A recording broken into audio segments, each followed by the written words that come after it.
The solemn blue glow of the central projection illuminated the faces of the assembled representatives. High Chancellor Vextall, his scaled skin reflecting the light in shimmering patterns, surveyed the circular chamber with four narrowed eyes. The Galactic Council's Grand Hall on Nexus Prime, once the pride of intergalactic cooperation, now seemed oddly hollow. The human delegation seats had been empty for precisely 3 standard rotations. "This is unprecedented," Vextall's voice carried across the chamber. The translation nodes ensuring every species present understood his tone of displeasure. Ambassador Morrison was scheduled to deliver the quarterly resource allocation report. His absence is unacceptable. General Throck, the massive Drenian military commander, shifted his armored bulk uncomfortably. "It's not just Morrison, Chancellor. We've lost contact with all human outposts. Kepler Station, Riel Junction, Fort Liberty, all silent." Prime Minister Kashara of the Silvani Confederation raised a delicate, branch-like limb. "Our trade vessels report all human ships have withdrawn from established routes. The Earthers have recalled their entire fleet." Murmurs rippled through the assembly. Humans had been part of the Galactic Council for nearly 50 years, since first contact. Though considered junior members, given their relative technological immaturity, they had become integral to countless operations throughout Council space. "Surely this is some misunderstanding." Vextall's voice betrayed his growing concern. "Ambassador Morrison has always been reasonable, despite his species' tendency toward impulsiveness." The holographic display in the center of the chamber flickered, drawing all eyes. A communication request from Earth, the first in 3 rotations. "Accept," Vextall commanded, straightening his ceremonial robes. The blue glow coalesced into the familiar figure of Jake Morrison, the human ambassador to the Galactic Council. His expression was uncharacteristically stern, lacking the accommodating smile that had become his diplomatic signature. "High Chancellor, distinguished council members," Jake began formally. "I speak today as the official representative of Earth and all human colonies. By unanimous decision of our planetary leadership, I am here to inform you that as of Oro 600 Universal Standard Time, Operation Silent Moon has commenced." "Operation Silent Moon?" Vextall repeated, his translator struggling with the unfamiliar term. "What is the meaning of this, Morrison?" "It means, Chancellor, that humanity is severing all diplomatic, economic, and military ties with the Galactic Council, effective immediately." The chamber erupted in overlapping voices. Vextall slammed his ceremonial staff against the floor 3 times, restoring order. "Ambassador, this is absurd. You cannot simply—" "I'm no longer an ambassador, Chancellor," Jake interrupted. "All human representatives have been recalled. All human vessels have been ordered to withdraw from Council space. All trade agreements are hereby suspended. All technology-sharing initiatives are terminated." "This is a violation of at least 17 intergalactic treaties," Kashara exclaimed. Jake's expression remained impassive. "Treaties which have systematically disadvantaged humanity for 5 decades. Treaties which were signed under duress and false pretenses." "What demands do you make?" Vextall asked, his voice dangerously quiet. "We make no demands, Chancellor. We are simply informing you of our withdrawal." Jake's hologram began to fade. "Humanity thanks you for 50 years of education. We have learned much." The hologram disappeared, leaving the council chamber in stunned silence. General Throck was the first to speak. "Chancellor, we must mobilize immediately. This human rebellion must be crushed before—" "Before what, General?" Vextall cut him off. "Before others get ideas? Before our carefully constructed hierarchy begins to crumble?" He waved a dismissive hand. "The humans are inconsequential. They'll come crawling back when their economies collapse without council support." But as the emergency session dragged on, reports began flooding in from across council space. The sophisticated defense grid protecting the Parnassus sector, designed and maintained by human engineers, had gone offline. The silica highways that connected the mineral-rich Krillian moons, operated primarily by human navigators, had ceased all transport. The agricultural drones serving the Yith colonies, manufactured in Earth's orbital factories, had suddenly deactivated. Vextall watched with growing horror as the displays around the chamber filled with distress signals. Perhaps humanity's role in the great galactic machine had not been so inconsequential after all. In the private quarters assigned to her aboard the UES Indomitable, Captain Lisa White reviewed the final evacuation reports. The massive human battlecruiser hung in space just beyond the boundary of what had, until recently, been considered Council territory. All personnel accounted for. Captain, her first officer confirmed. The last transport from Kepler Station docked 10 minutes ago. Lisa nodded, studying the tactical display. Across all sectors, hundreds of human vessels were converging on predetermined rally points. The withdrawal was proceeding with remarkable precision, a testament to the years of secret preparation that had gone into Operation Silent Moon. "And the Sentinel network?" she asked. "All units activated and deployed along the new border. Any Council vessel attempting to cross will receive the automated warning." Lisa allowed herself a small smile. The Sentinels, autonomous defense platforms, represented technology the Council had never seen, developed in secret human laboratories far from prying alien eyes. "Captain," her communications officer interrupted. "Incoming transmission from Fort Liberty. Dr. Rodriguez requests to speak with you." Lisa straightened her uniform. "Put her through." The display shifted to show Dr. Amy Rodriguez, humanity's foremost xenotechnologist.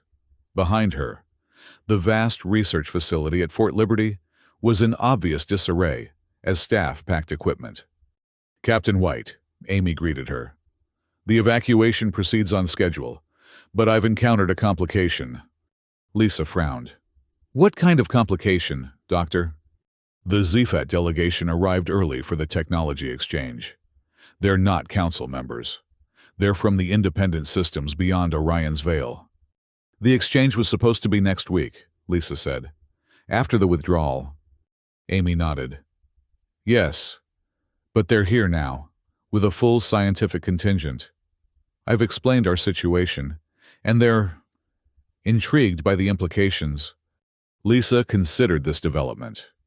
The ZFAT were an advanced species that had deliberately remained outside the Council's influence, a potential ally in humanity's new position.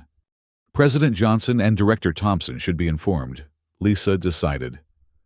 This could accelerate Phase 2, secure the ZFAT delegation, and bring them with you. We'll make arrangements to continue the exchange at Haven Station. "Understood, Captain." Amy's expression brightened. "I believe they'll be receptive. They've never approved of the Council's hierarchical structure. Then perhaps Operation Silent Moon is already bearing fruit. Doctor, White out." As the communication ended, Lisa turned to gaze out at the stars beyond her viewport. Somewhere out there, other human ships were having similar conversations with other independent species. Seeds planted years ago by forward-thinking members of Earth's intelligence services were about to sprout. The Galactic Council wasn't just losing humanity. They were about to face something far more threatening to their power. An alternative. Vextall stormed into the emergency command center, his ceremonial robes discarded in favor of more practical attire. The chamber was awash in red emergency lighting, and the central holographic display showed dozens of distress signals across Council space. "Report," he demanded. General Throck gestured to the display. "It's worse than we initially calculated, Chancellor. The humans have withdrawn not only their personnel, but deactivated or removed critical technology from every major Council installation." "That technology belongs to the Council," Vextall hissed. "Technically," Prime Minister Kashara interjected, reviewing data on her personal device. "Most of it was licensed under agreements that permitted human engineers to maintain proprietary control systems. Systems we allowed because they were efficient," Throck added reluctantly. And because the humans offered them at costs significantly below our own producers. Vextal's outer eyelids closed briefly in frustration. What of our military response? Surely we can compel their return. The display shifted to show the new boundary established by the human withdrawal. A string of blinking red points indicated the position of unknown devices. They've deployed some kind of defensive network, Throck explained. We sent a scout vessel to test their resolve. It approached the boundary and received an automated warning. When it proceeded anyway, he paused, mandibles clicking in distress. The vessel was disabled. All systems temporarily shut down. By the time they rebooted, a human patrol had arrived to escort them back to Council space. They dare! Vextal slammed a fist on the console. What of our own defense systems? That's the greater concern, Kishara said quietly. 40% of our integrated defense grid is offline, the sections designed or maintained by humans. We're vulnerable. As if summoned by her words, a new alert sounded. The display shifted to show the Outer Rim territories, where several red indicators were flashing urgently. Catherine Hive vessels, Throck identified immediately. They've breached the Perseus sector defenses. 3 agricultural worlds are reporting attacks. The Catherine Hive, a collective insectoid intelligence from beyond known space, had been a persistent threat for centuries. Only the Council's unified defense systems had kept them at bay. Dispatch the Third Fleet, Vextal ordered. Throck's expression grew even more troubled. The Third Fleet is currently undergoing retrofit at Gamma Station. The navigation systems were being upgraded by human technicians who have departed. Then the Fifth Fleet! The Fifth is responding, but they're 5 days from the Perseus sector at maximum speed. Vextal stared at the display in disbelief. For centuries, the Galactic Council had maintained peace through overwhelming military superiority. Now, in the span of a few days, that superiority was crumbling. The humans planned this, he realized aloud. They've left us deliberately vulnerable. There's more, Kishara added hesitantly. Reports of piracy have tripled in sectors where human patrols have withdrawn. The Merchant Guild is demanding protection for their trade routes. With what ships? Throck growled. We're stretched thin already. Contact Earth, Vextal decided. Tell them. He stopped himself, pride warring with desperation. Request that Ambassador Morrison return for emergency discussions. Inform him that the Council is willing to reconsider certain aspects of humanity's status. As the transmission was prepared, Vextal turned away from his subordinates, gazing out at the gleaming spires of Nexus Prime. In 50 years of diplomatic service, he had never imagined having to bargain from a position of weakness. Certainly not with humans. Barely a century into their interstellar phase. Somewhere in the back of his mind, a troubling thought formed. What if the humans had never been as primitive as the Council had assumed? Haven Station looks good, Jake remarked, studying the holographic representation of humanity's new headquarters. The massive space station, constructed in secret over the past decade, hung in space at the junction of several former hyperspace routes that had once connected Council territories with the independent systems beyond. Provisional quarters for the ZFET delegation have been prepared, President Matt Johnson replied.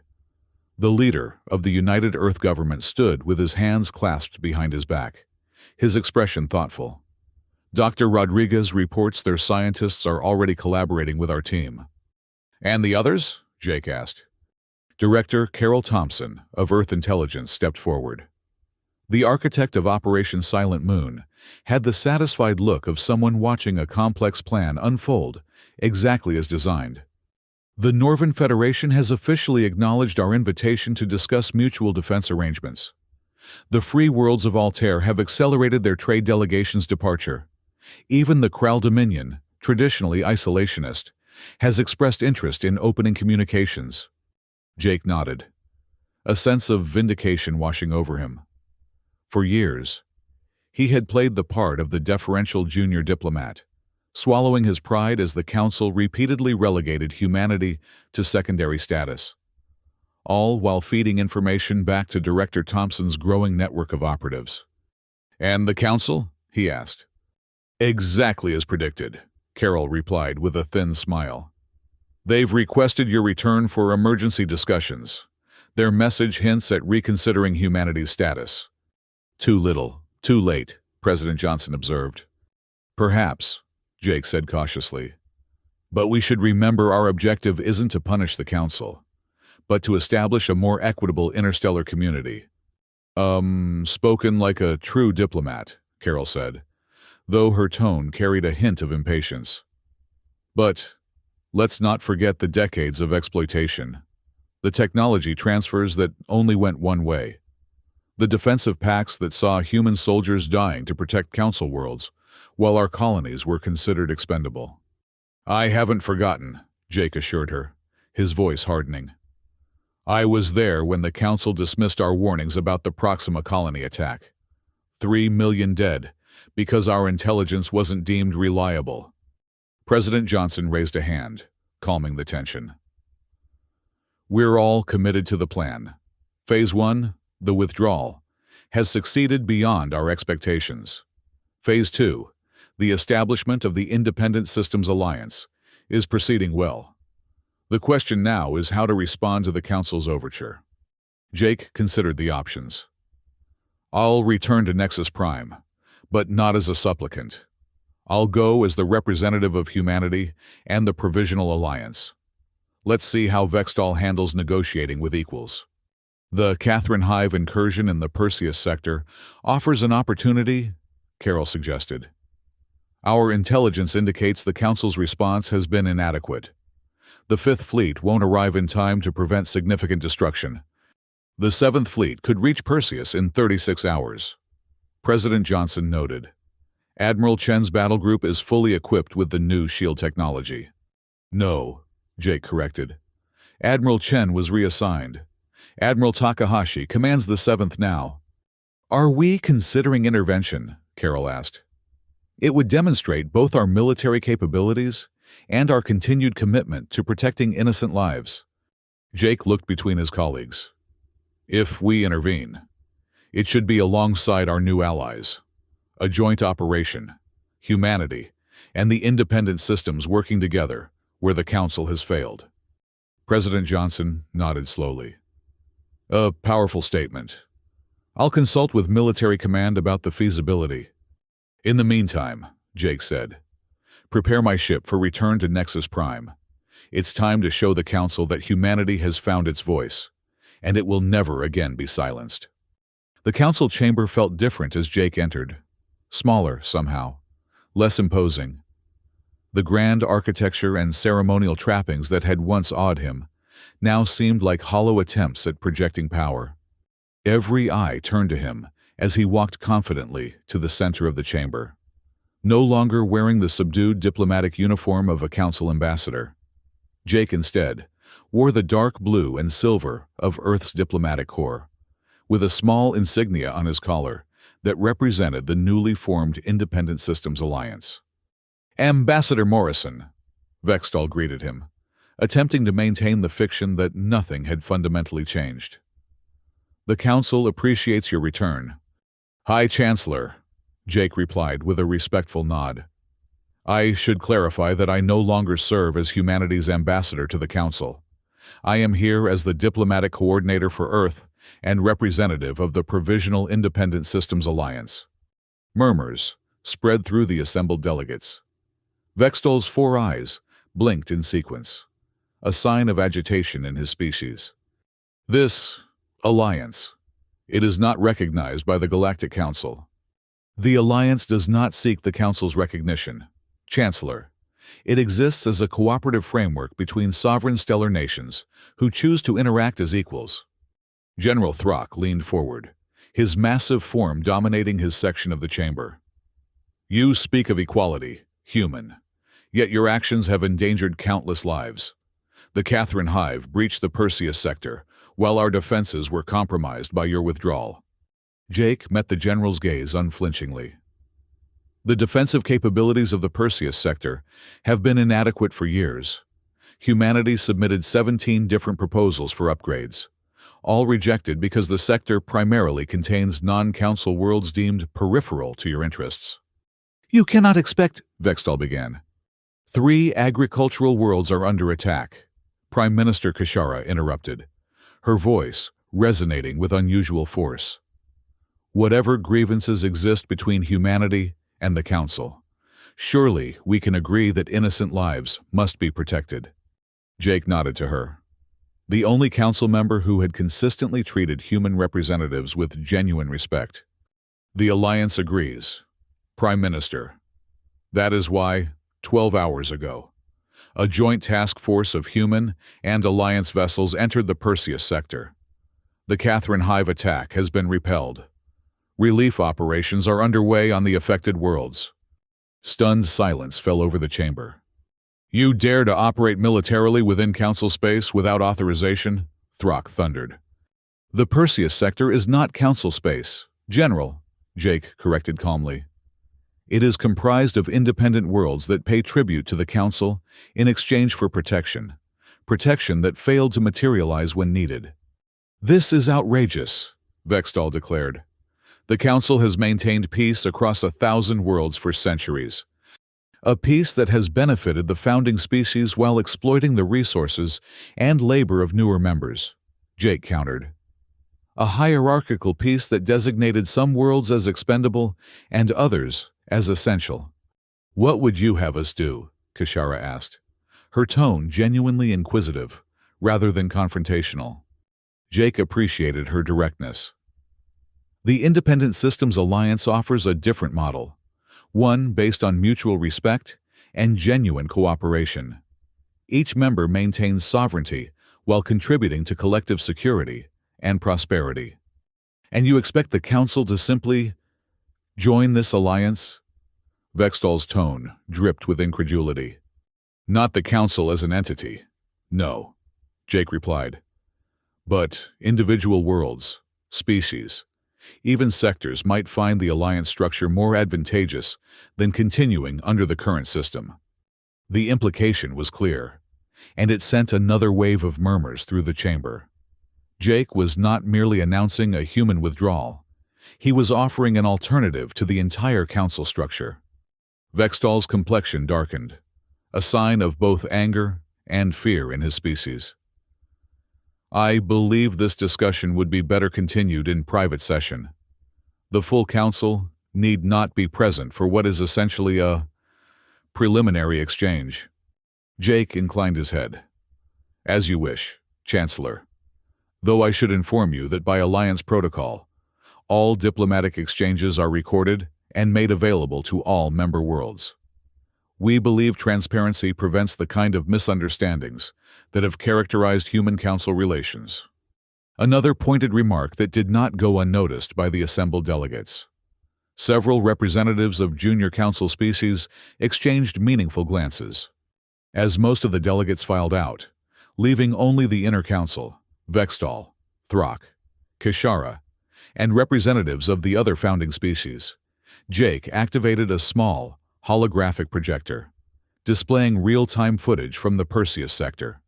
While we talk, Alliance ships are distributing emergency supplies and medical aid to the affected worlds, he explained. The Catherine Hive vessels were repelled with minimal casualties on both sides, using non-lethal containment technology developed by a joint human ZFAT research team. The ZFAT have joined this alliance? Kishara asked, clearly surprised. The reclusive but technologically advanced species had long resisted council overtures. As founding members, along with humanity, the Northern Federation, and the free worlds of Altair. Jake let this information sink in. The Kral Dominion has also expressed interest, pending observation of our response to the Perseus crisis. Vextal's composure finally cracked. What do you want, Morrison? What would it take for humanity to end this disruptive crusade and return to the established order? Jake regarded the Chancellor thoughtfully. This was the moment he had been working toward for years. the Council, or at least its leadership, finally recognizing humanity as a force to be reckoned with, rather than merely tolerated. There is no returning to the old order, Chancellor. That door closed the moment Operation Silent Moon began. The question now is whether the Council can adapt to a new reality, or will cling to an unsustainable past. The Perseus sector gleamed with activity as Captain Lisa White guided her shuttle toward the command vessel of the Joint Task Force. Through the viewport, she could see ships of various designs, the sleek, utilitarian lines of human vessels, the crystalline structures of Zephat craft, the organic curves of Northern ships, all working in coordinated patterns to secure the space around the recovering agricultural worlds. Docking with the massive command ship, the UES Concordia, Lisa made her way to the Central Operations Center. The space buzzed with activity. Officers from multiple species working side by side, their communications facilitated by the latest translation technology. Captain White, Admiral Takahashi, greeted her as she entered. Your battle group performed admirably. The Catherine Hive never expected to encounter quantum barrier technology. Thank you, Admiral. The 7th Fleet stands ready for further operations. The Admiral gestured to a holographic display, showing the broader strategic situation. The Council's 5th Fleet has finally arrived at the edge of the sector. They're maintaining position, observing our operations but not interfering. And the Catherine Hive? Retreating back beyond the Whisper Nebula. Our analysis suggests they were testing the defensive capabilities of this region following the disruption caused by humanity's withdrawal from Council space. Lisa studied the display, noting the positioning of Alliance vessels throughout the sector. A fortunate coincidence that we were prepared to respond so quickly. Admiral Takahashi gave her a knowing look. Indeed. Director Thompson's intelligence assessment proved remarkably prescient. Both officers knew there had been nothing coincidental about the Alliance's preparedness. Earth intelligence had been monitoring Catherine Hive movements for months, anticipating that they would exploit any weakness in Council defenses. Captain, a communications officer interrupted. Incoming transmission from Haven Station. Dr. Rodriguez requests to speak with you. Lisa nodded. Put her through to my private terminal. Stepping aside, Lisa activated the communication screen to see Amy's excited face. Captain, the Zephat scientists have integrated their phase shift technology with our quantum matrices. Amy reported without preamble. The combined system is twice as efficient and requires half the power of our original design. That's remarkable progress, Doctor. How soon until it can be deployed? The prototype is already undergoing final testing. But that's not why I contacted you. Amy's expression grew more serious.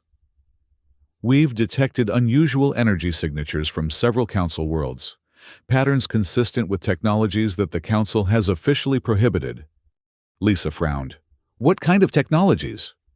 Dimensional phasing, recursive intelligence algorithms, controlled singularity manipulation, all supposedly banned under Council Regulation 5591. The technology restriction protocols, Lisa realized. The ones that always seem to affect human research disproportionately.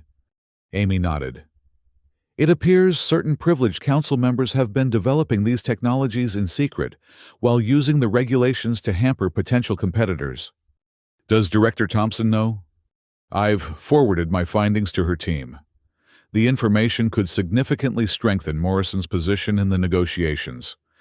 Lisa considered the implications. Keep monitoring those signatures, Doctor, and accelerate the deployment of the new defensive systems.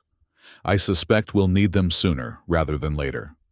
Back on Nexus Prime, the negotiations had moved from the Grand Council chamber to a smaller, more austere meeting room. For 3 days, Jake had engaged in intense discussions with the Council leadership, carefully balancing firmness with diplomacy. Your proposed restructuring would overturn centuries of established protocol, Vextall argued, his initial shock having given way to bureaucratic resistance. The founding species have earned their privileged position through millennia of stewardship. Stewardship implies care and cultivation, Chancellor, Jake replied. Many would characterize the Council's approach differently. General Throck, less diplomatic than his civilian counterpart, cut to the heart of the matter. You've orchestrated this crisis to force concessions from the Council.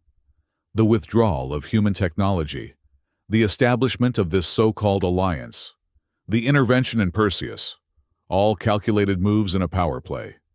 Jake didn't deny it. We've spent 50 years trying to effect change through conventional channels. General, 50 years of submitting proposals that were ignored, filing protests that were dismissed, and watching our people die in conflicts that could have been prevented if the Council had listened. Perhaps there is room for adjustment, Prime Minister Kashara suggested cautiously.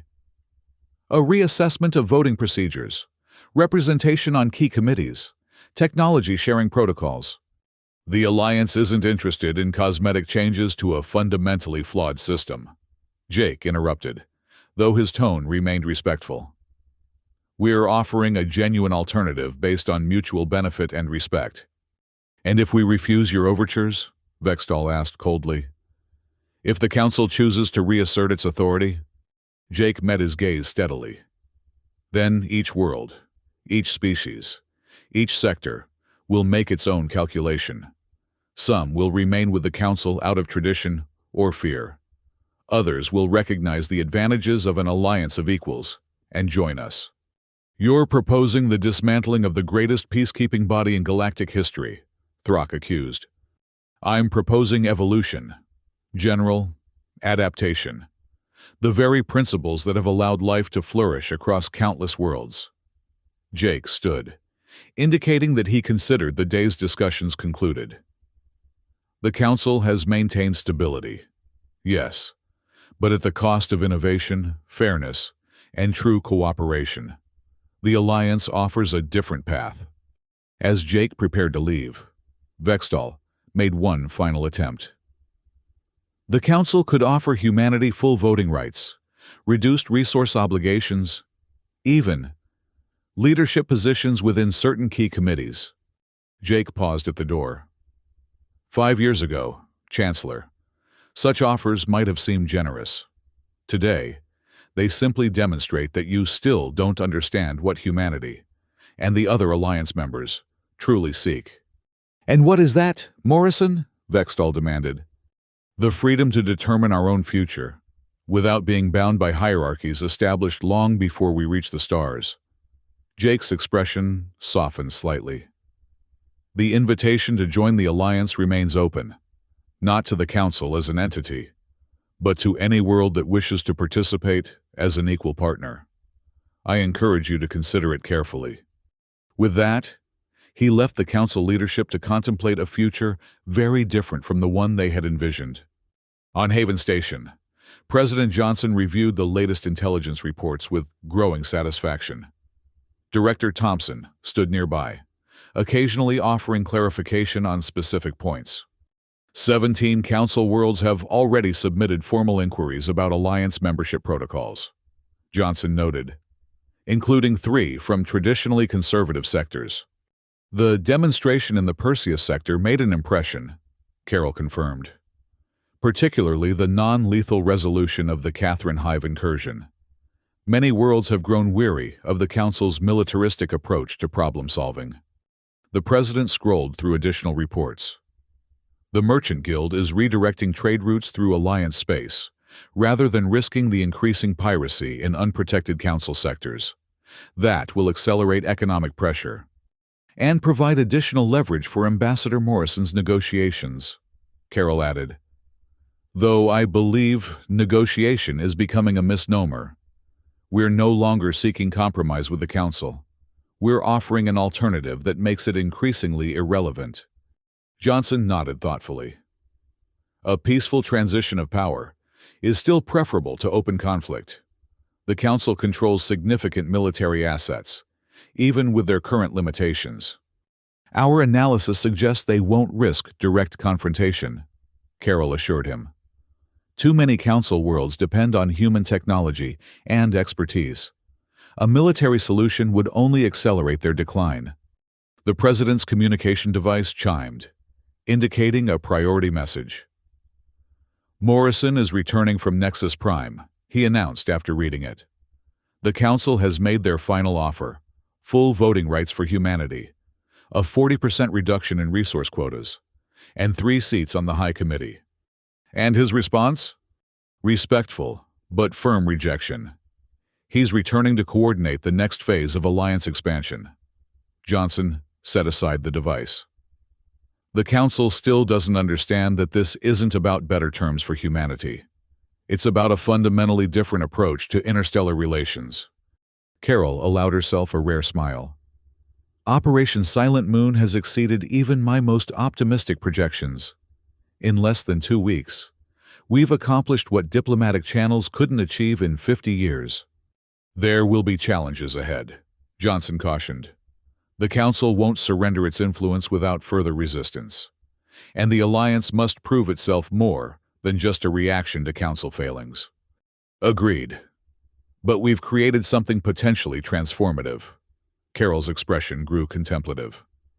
For centuries, advanced species have approached interstellar relations through dominance hierarchies, treating newer spacefaring races as junior partners at best, servants at worst.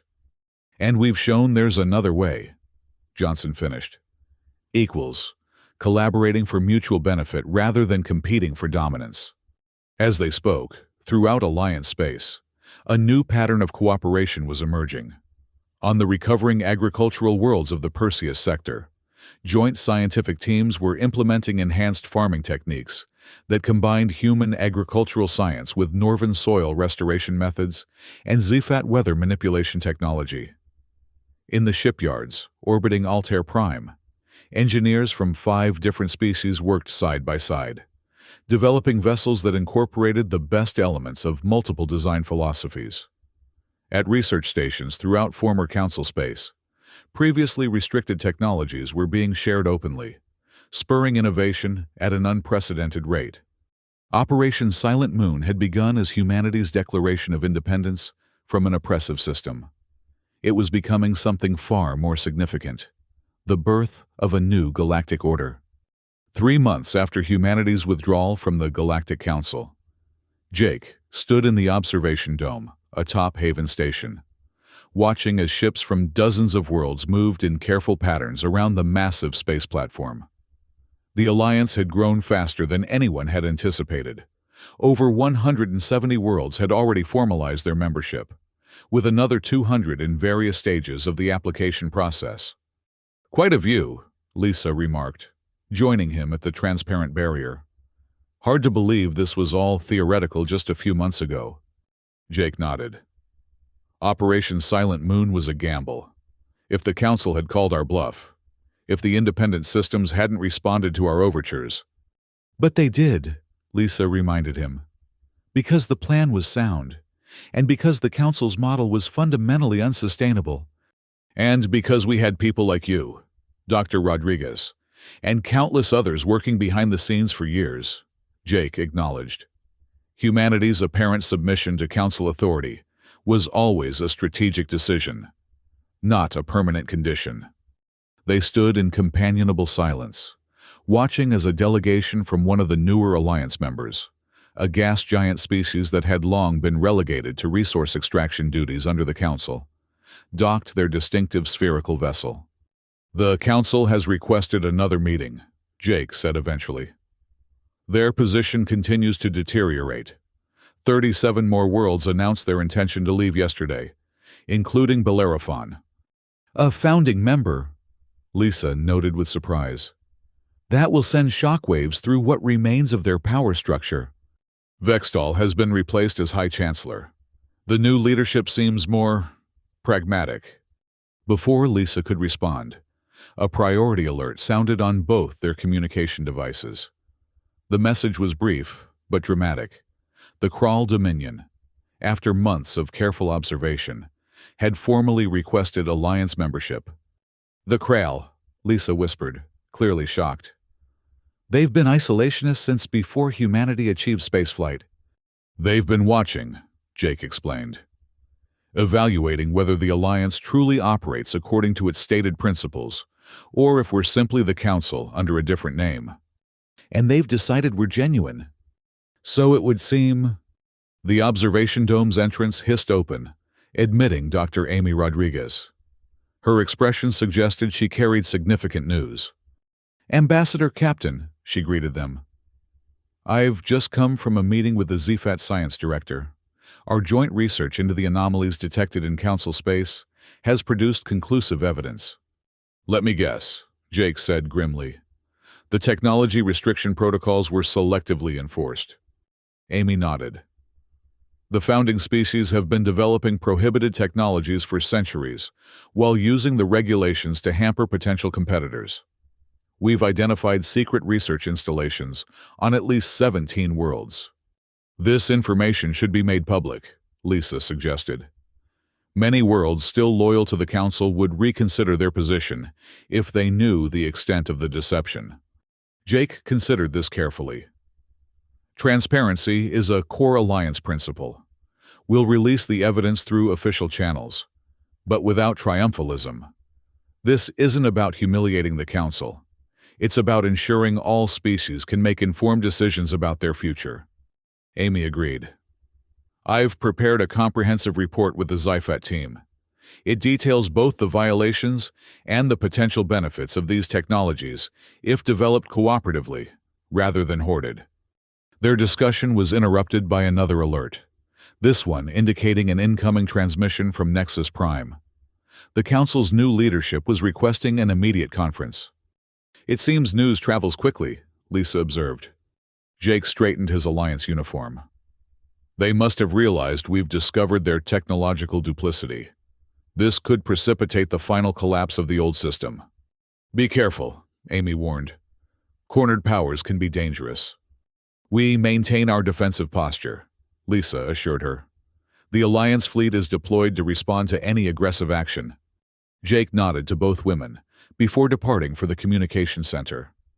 As he walked through the bustling corridors of Haven Station, he reflected on the journey that had brought humanity to this pivotal moment. 50 years of apparent subservience to the Council had been a mask, concealing careful preparation and strategic patience. Every slight endured, every unfair treaty signed, every technological advantage secretly maintained, all part of a long-term plan to fundamentally reshape galactic politics. Operation Silent Moon had been the culmination of that planning, not a petulant withdrawal, but a carefully orchestrated demonstration that the Council's power was more fragile than it appeared. As Jake entered the communication center and prepared to face the Council's representatives, he felt a profound sense of vindication. Humanity had learned the Council's most important lesson. True power came not from military might or technological superiority alone, but from positioning, perception, and patience. The holographic display activated, showing the Council's new leadership, a more diverse group than before, including representatives from several non-founding species. Their expressions suggested they understood the gravity of their position. Ambassador Morrison, the new High Chancellor, a Bellerophon named Talon, greeted him. "The Council thanks you for accepting this communication." "High Chancellor Talon," Jake replied with appropriate formality. "The Alliance is always open to dialogue. We have become aware that certain irregularities in the Council's technology policies have been discovered by your research teams. Not just irregularities, Chancellor. Systematic deception designed to maintain technological superiority for a privileged few while hindering the development of other species." Talon's expression remained composed, but Jake could see the resignation in his eyes. "The Council of today is not the Council of yesterday, Ambassador. We are prepared to acknowledge past errors and engage in meaningful reform. Reform of a fundamentally flawed system may be insufficient, Chancellor, but the Alliance welcomes any move toward greater equity and transparency in interstellar relations." "To that end," Talon continued, The Emergency Council has voted to formally recognize the Independent Systems Alliance as a sovereign entity with full diplomatic standing. A significant concession, Jake noted, though largely symbolic given the alliance's growing power. The alliance acknowledges this recognition. Furthermore, Talon added, his voice taking on a more hesitant quality. Given the changing nature of galactic politics, the Council wishes to open discussions regarding potential membership in the alliance structure. There it was, the effective surrender of the old order. Not with military defeat or dramatic confrontation, but with a quiet acknowledgement of changing realities. The alliance welcomes all worlds that accept our founding principles of equality, transparency, and mutual cooperation, Jake replied, careful to maintain diplomatic composure despite the momentous nature of the request. Each world currently affiliated with the Council would need to apply individually, as sovereign entities, rather than as part of a bloc. The Council structure itself would not be compatible with alliance principles, Jake finished firmly.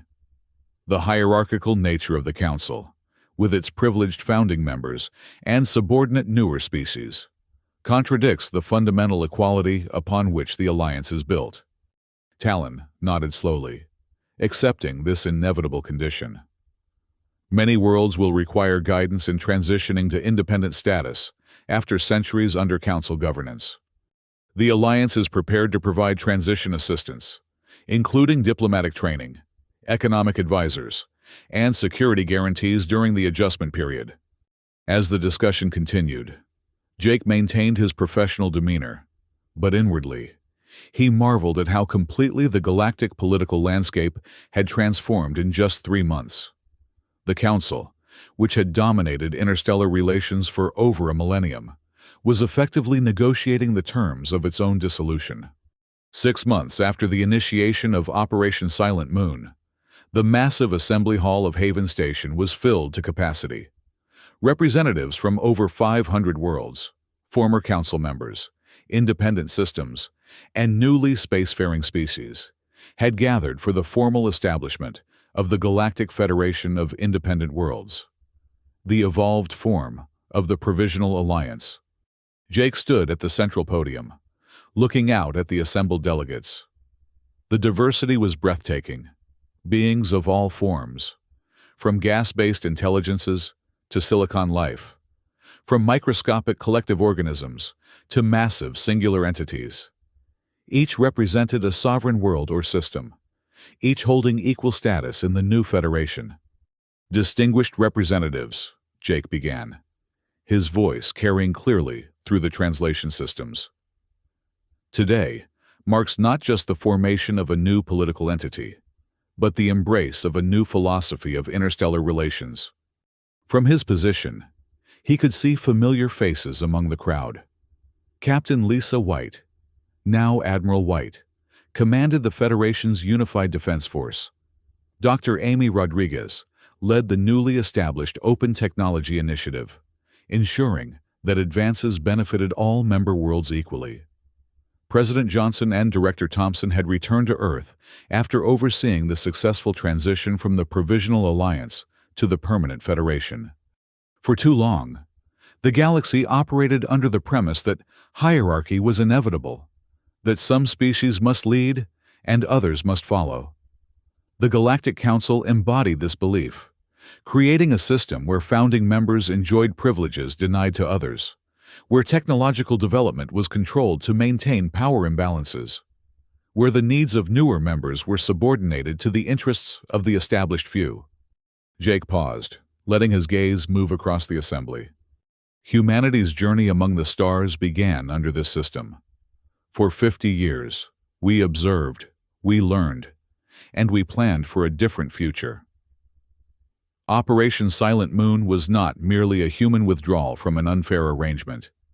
It was an invitation to all species to imagine a more equitable galaxy. Murmurs of agreement rose from many delegations. The response exceeded even our most optimistic projections.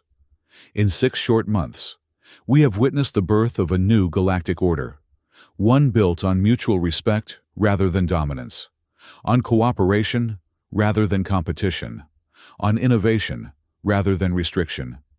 Jake gestured to the massive holographic display above the assembly, which showed the Federation's emblem, a spiral galaxy with hundreds of illuminated points representing member worlds, none larger or brighter than the others. The Galactic Federation of Independent Worlds stands as proof that diversity need not lead to division, that sovereignty need not preclude unity, that equality need not sacrifice efficiency.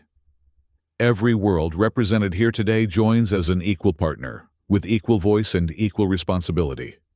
The assembly erupted in approving sounds, applause from humanoid species, harmonic tones from energy beings, pheromone releases from insectoid intelligences, all registered and translated by the sophisticated systems throughout the hall.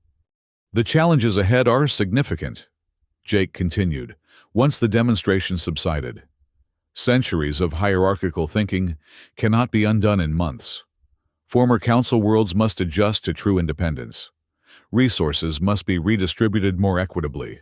Technologies long restricted must be carefully introduced to ensure they benefit rather than harm. He straightened, his expression resolute. But together, we have already accomplished what many deemed impossible. We have peacefully transformed the galactic political landscape.